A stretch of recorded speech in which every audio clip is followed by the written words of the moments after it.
Chapter 1: The Boy Who Loved Wire. Simon Petrus. In a small town in Namibia, there was a boy named Simon Petrus.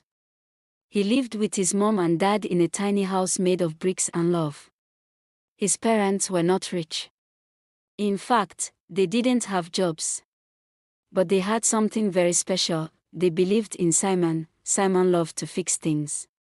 He didn't like toys as much as he liked old radios, broken phones, and wires.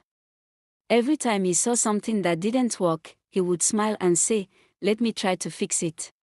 His dad, Mr. Koshindi, liked to fix bicycles, and Simon watched him carefully. That's how Simon learned to use tools. Simon didn't go to a fancy school.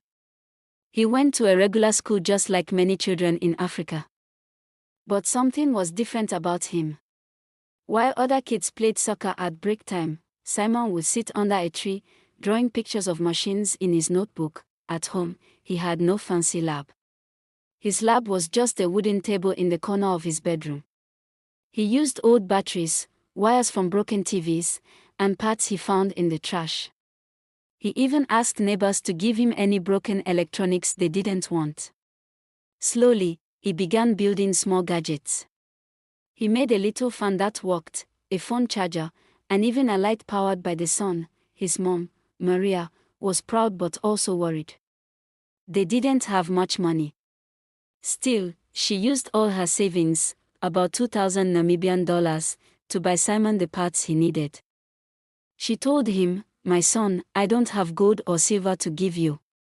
But I can give you a chance." One day, Simon had a big idea.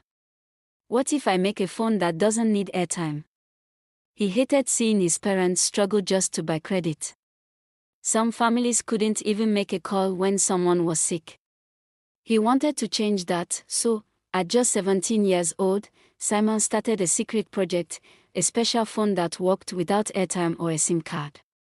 A phone that could talk to another phone just using radio signals, but it was not easy. Sometimes, wires got too hot and melted. Sometimes, nothing worked at all. Simon wanted to give up many times. But he remembered what his mom always said, "Don't stop when it gets hard. Stop when it's done."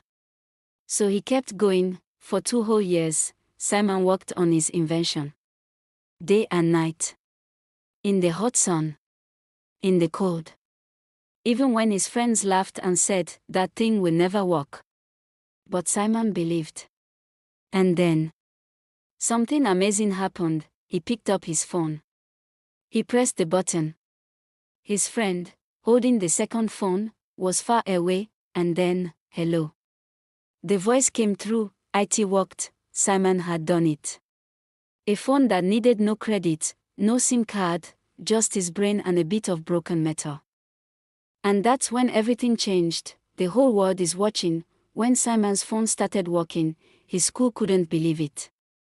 The teachers were shocked. The principal called in people from the town. Everyone wanted to see this magic phone. Simon showed how it worked. He used 2 of the special phones he built. One person stood at the back of the school. The other stood far outside. Then Simon talked into the phone, and everyone heard it, loud and clear. The phones used radio signals, like walkie-talkies, but better. You didn't need airtime. You didn't need a network. You didn't even need to pay. Simon's phone could also be used as a TV, a radio, a light, a fan, and even a charger. It was like 5 gadgets in one. The Namibian Broadcasting Corporation came with cameras. They put Simon on the news. Newspapers wrote about him. People all over Africa started talking about the boy who made a phone without airtime. But Simon's journey was still hard. Some people didn't believe he made it by himself. They thought someone must have helped him. A few even tried to take his idea from him. Big companies came and wanted to buy his invention, but they wanted him to give up his rights. Simon said no. He didn't just want money. He wanted to help people. He wanted every child in Africa to know they can build something great. Later, he won first place in a science competition. He got a gold medal and people clapped and cheered. He also got a scholarship to study electronics at a good school in the city, but even with the award, life was still not perfect. After school, Simon struggled to find a job.